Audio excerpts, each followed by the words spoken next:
Europe 1. Le grand direct des médias, Jean-Marc Morandini. Et le fait du jour, c'est bien évidemment cette bataille de communication au cœur de la prise d'otages en Algérie. Très peu d'infos ce matin, encore d'ailleurs très peu d'infos officielles. On ne sait pas vraiment si cette affaire est terminée, si la prise d'otages est toujours en cours. En tout cas, ce qui est certain, Bastien Millot, bonjour. Bonjour Jean-Marc. C'est que depuis hier, la majorité des informations, vérifiées ou pas d'ailleurs, on n'en sait rien, mais nous arrivent de la part des terroristes et non pas de la part de l'armée ou de la part du gouvernement algérien. Oui, c'est tout à fait spectaculaire. L'affrontement entre les forces spéciales algériennes et les preneurs d'otages se double, Jean-Marc, d'une guerre avec des armes différentes sur un autre terrain, mais qui est tout aussi sensible ou stratégique, c'est celui de la communication et des médias. Car finalement, sur cette prise d'otages, on a vu assez peu de choses, quasiment pas d'images, des témoignages rares d'otages ayant réussi à s'échapper ou de spécialistes connaissant les affaires terroristes ou la région en question. Et donc, il y a deux stratégies de communication qui s'opposent diamétralement. D'abord, celle du gouvernement algérien. Alors là, c'est le blackout total, on ne dit rien ou presque, aucune précision, aucune image, aucune conférence de presse. Seul le ministre de la Communication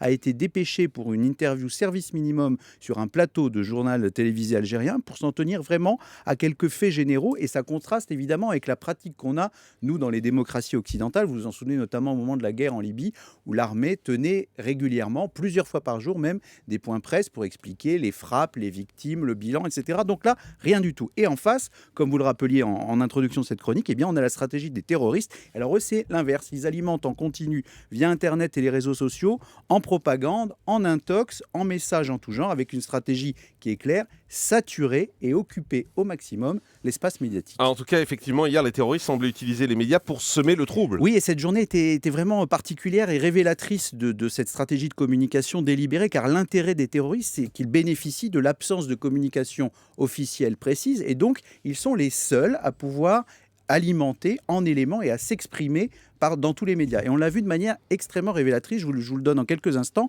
D'abord, ils se sont exprimés sur le site Sahara Média, qui est devenu une espèce de plateforme médiatique des djihadistes du Sahel, en publiant un communiqué de leur chef, Mokhtar Belmokhtar, qui disait qu'il affirmait avoir monté cette attaque pour punir l'Algérie d'avoir ouvert son ciel aux forces françaises, et qui précisait, lui, avec un nombre exact, de dire « Je détiens 41 otages, dont des Français, des Américains, des Britanniques et des Japonais ». Information impossible à vérifier. Ensuite, ils ont nommé un porte-parole des terroristes, qui affirmait à la télévision que 34 otages avaient été tués, ainsi que 15 de leurs ravisseurs. Et ces déclarations des terroristes, Jean-Marc, le plus incroyable, c'est que ce sont les seuls à pouvoir être reprises par la presse, puisqu'il n'y en a aucune autre. Et enfin, ils ont même publié quasiment chaque heure des communiqués pour donner leurs succès, leurs échecs, les batailles, etc., en relayant leurs pensées, alors que toutes les capitales du monde jouaient la carte du silence. Bref, les terroristes maîtrisent depuis longtemps les techniques de communication les plus élaborées. Ils sont même présents sur Twitter, ce qui leur permet de s'exonérer d'un passage obligé récurrent, les journalistes, et ils touchent ainsi rapidement le plus grand nombre. Et la communication, la présence médiatique, c'est donc une arme comme les autres en temps de guerre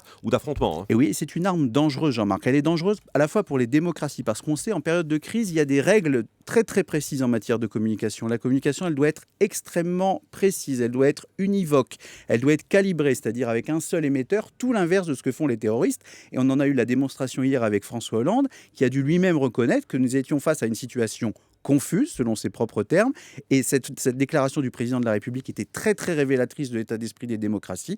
Le mieux est de n'en dire que le moins. Résultat, évidemment, on ne peut pas communiquer. Quant à l'armée algérienne, elle n'a pas l'air extrêmement bien rodée à la communication, et donc elle prend le risque de laisser tout l'espace aux seuls terroristes. Et puis évidemment, tout ça s'accompagne d'une sémantique guerrière. On emploie des mots très forts: détruire les terroristes, chasser les terroristes du Mali. Les démocraties ont besoin, faute d'avoir des éléments d'information et de communication, de manier les mots. Quelque chose me dit, Jean-Marc, que dans ce conflit international, la guerre des mots et des images n'a pas fini aussi de faire rage. Merci beaucoup, Bastien Millot.